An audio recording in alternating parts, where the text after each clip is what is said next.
Hi, good morning. This is Fred Henning from Out of Box Wealth, and I hope you're having a blessed day and you and your family are doing well and everything is going well and good for you. And I wanted to talk about the law of vibration, frequency, and it's really, really empowering, really helpful. It can many times open different aspects and different realms of understanding and wisdom just by getting a basic understanding of the law of vibration.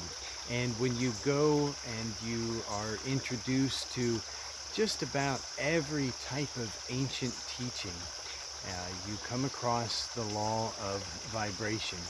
And it's really cool because when you have what may be known as avatars, when you have what may be known as wise people, teachers, yeah, even the Christ consciousness that is given to all, you'll find loving, caring people who want to share what they know and what they have experienced to enable the rest of us to live a better life and have the good that is available to all of us.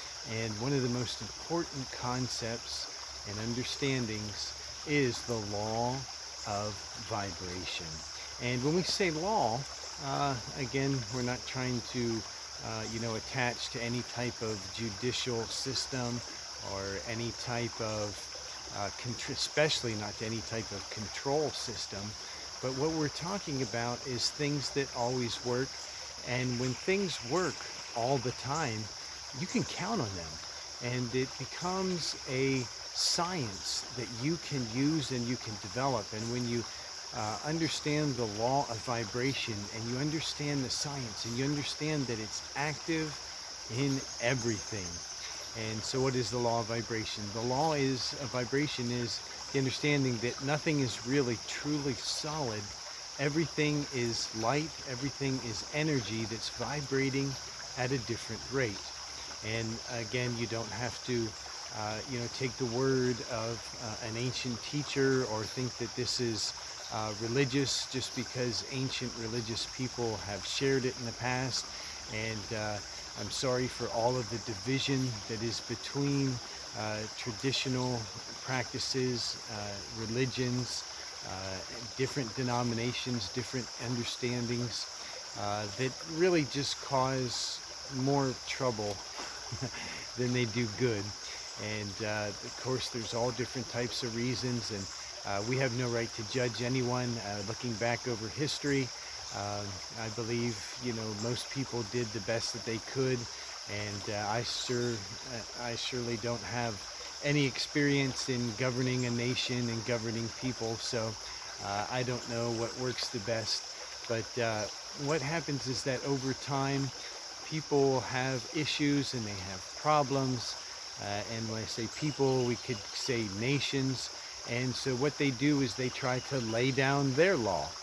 And it's for the establishment of order because order is necessary for everyone. Everyone needs order to survive. Everyone needs order to exist. And there are very few beings in existence that want to be in chaos, that want to be in battle, that want to be in war at all, let alone all of the time. And so order is necessary. And so I believe people do their best. I believe that leaders in the past have done their best and, to maintain order the best way that they knew how.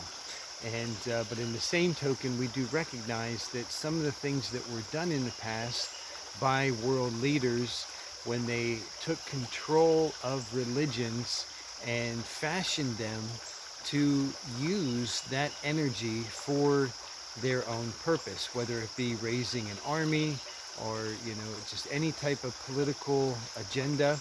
And what happens is that we find that that is when we have the problems. So again, I'm sure they did the best that they could do, but now when we are where we are and we have unlimited information, we have the ability to do our own research, and that really is the path that everyone wants to be on. Find these things out for yourself. Gnothi Seutan.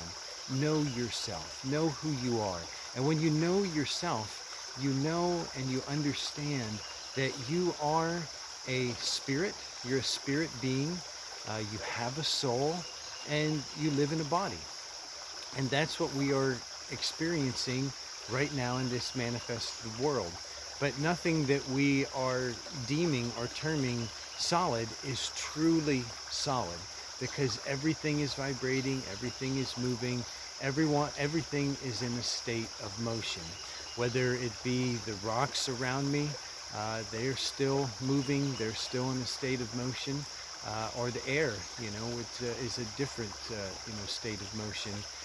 All molecules that have become organized into our manifested realm are vibrating. And so what does that mean for us? Well, when we are when we understand that we are a being that gives off electric fields, that we give off magnetic fields, and that those fields are different vibrations, but they also send out messages and they draw back messages.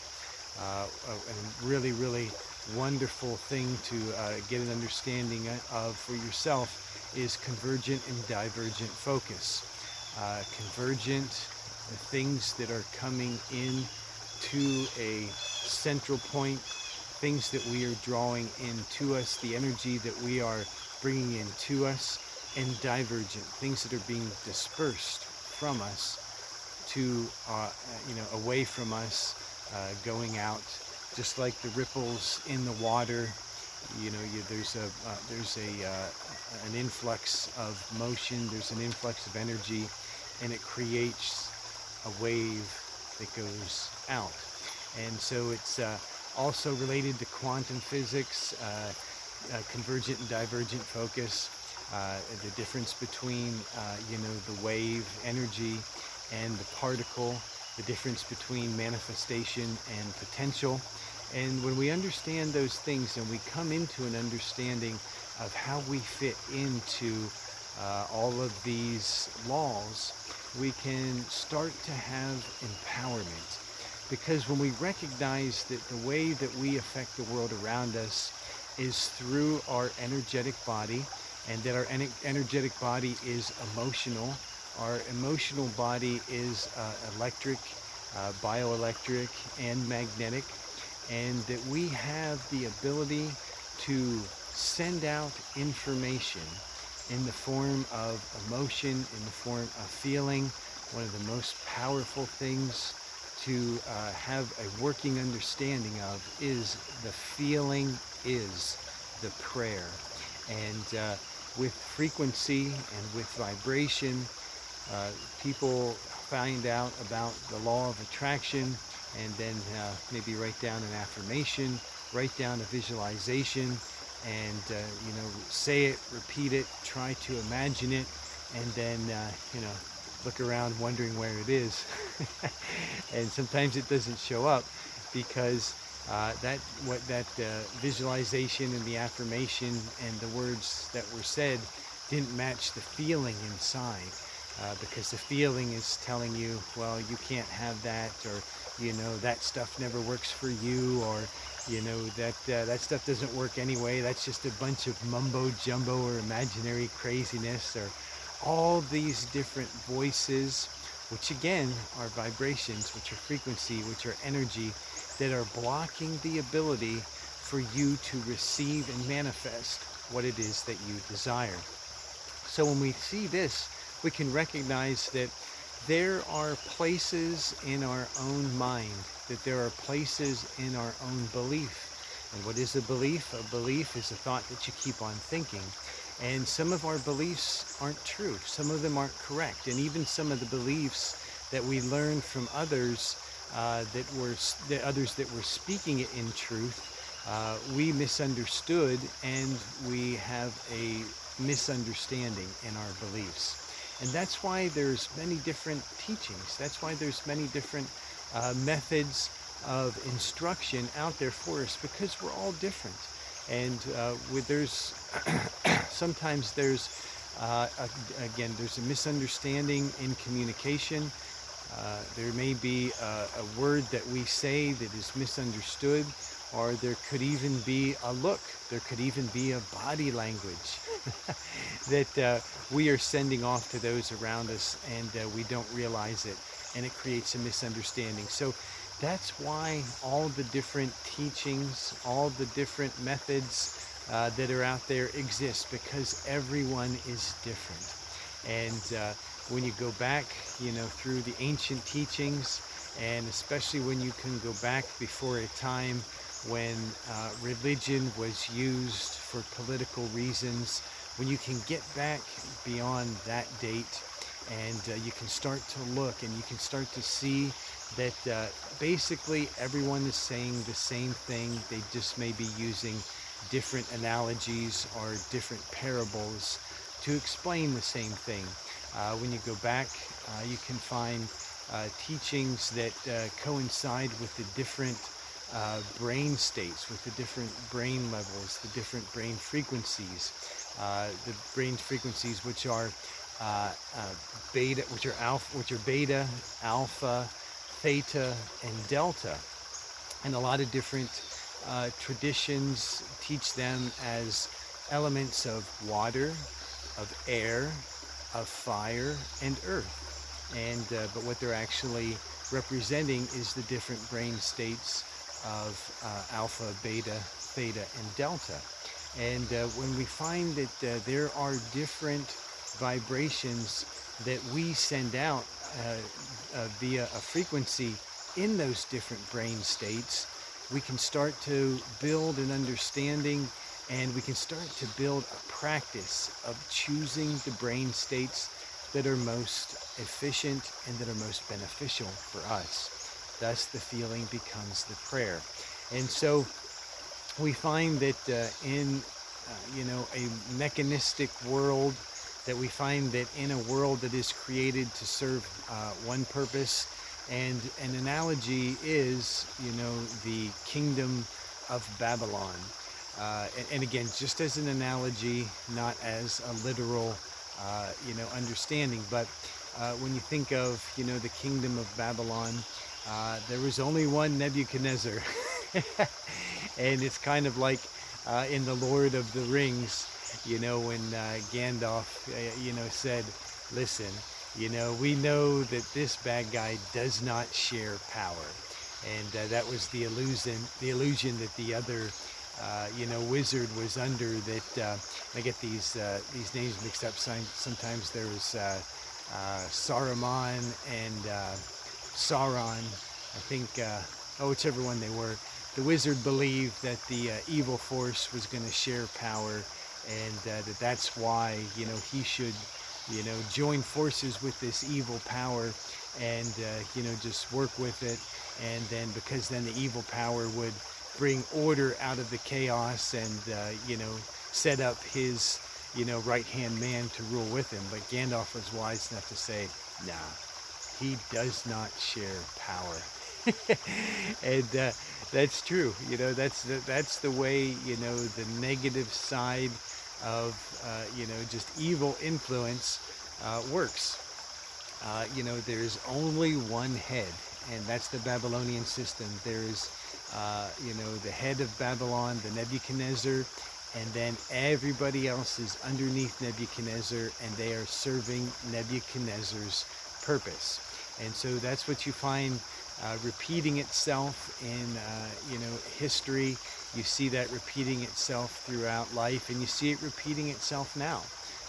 Just think of the things that one, or maybe a few people acting as one, decided for everyone else, that everyone else should follow this and do this.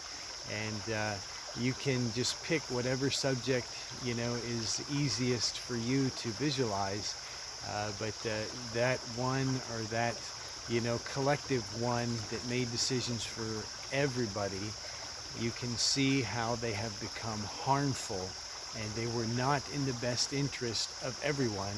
They were just in the best interest of an agenda that is controlled by an influence of one that works through a few and then passes down to the many. And so what happens is that sometimes we find ourselves in that type of system. We find ourselves that we are working in a system that is building up a Babylonian kingdom for one head, for one purpose, but we're not building a kingdom for ourselves. And we find out that what we are doing, what we are thinking, what we are meditating on, what we are planning, what we are visualizing, it's not for our own good and is not for our own benefit.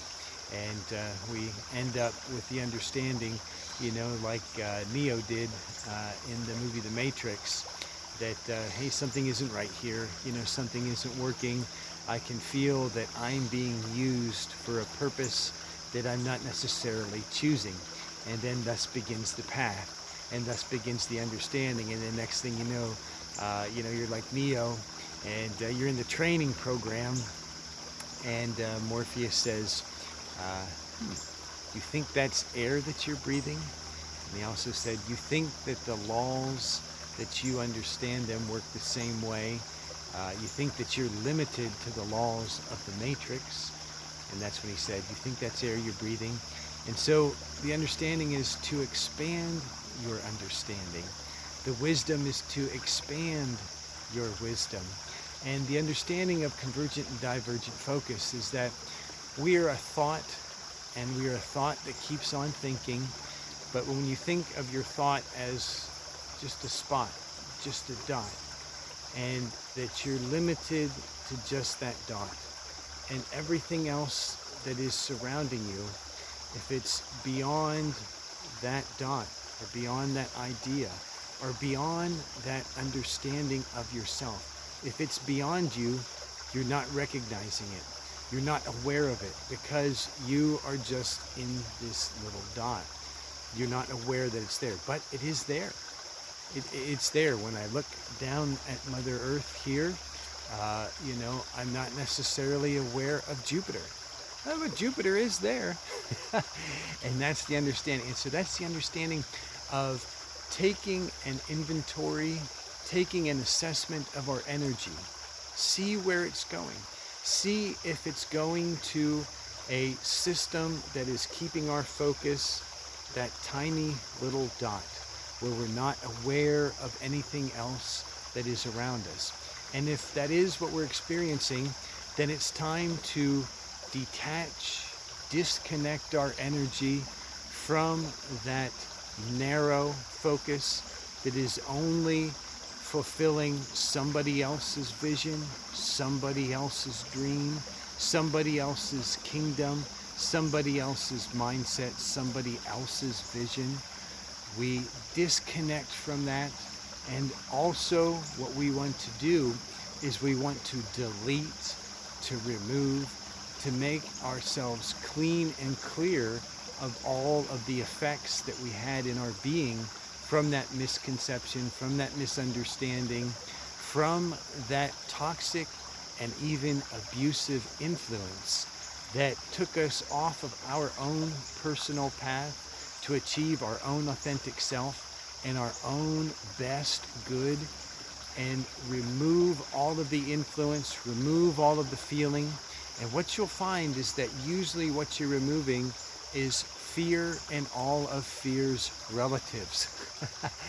And when that is gone, when fear is removed,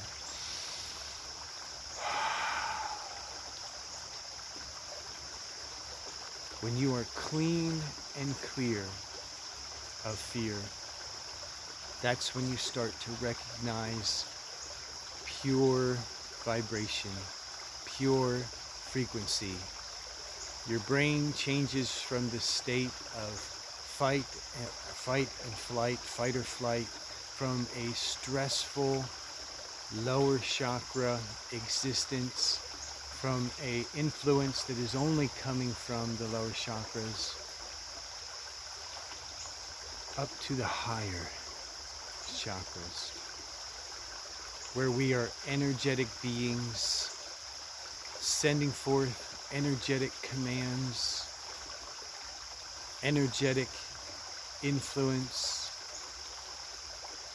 and the frequency that is tuned in to our own highest good because we know how that feels. And the feeling is good. The feeling is love. The feeling is unconditional love, unconditional peace. And then we find ourselves in the vibration as the flow of water.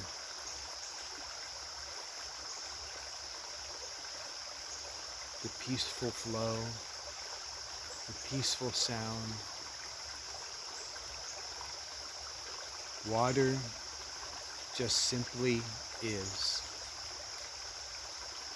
And probably just about every tradition, at least that I've ever studied and experienced, they all point to an understanding of I am. I am. And when we think of our Creator as a loving, beautiful, wonderful example who has created us in our Creator's image, that we can ascend and experience a creative level of existence, a creative level of understanding,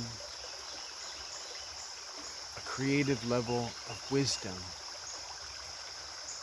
Then, like our Creator, and like the perfect harmony of earth, fire, water, and air,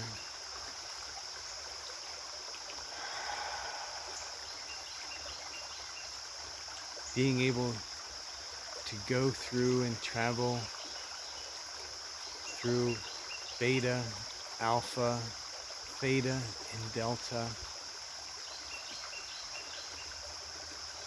being able to raise our energy and our frequency at will through heart coherence.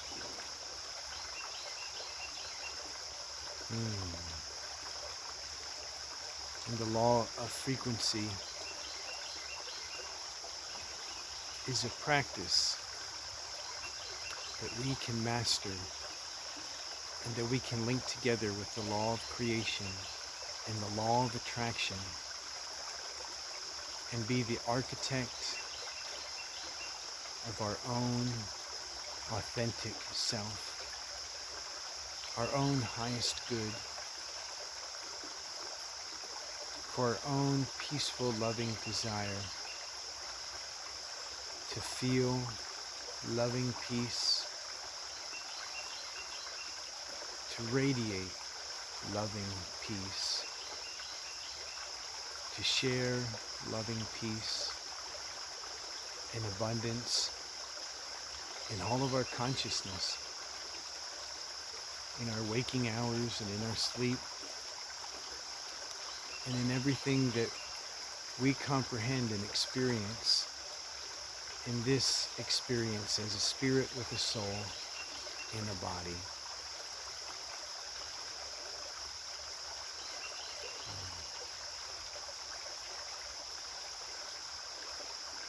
May you experience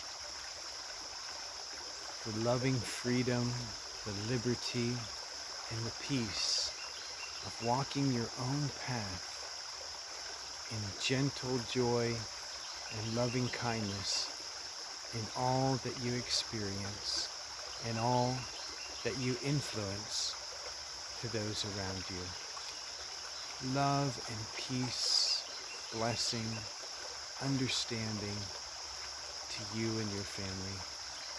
Namaste.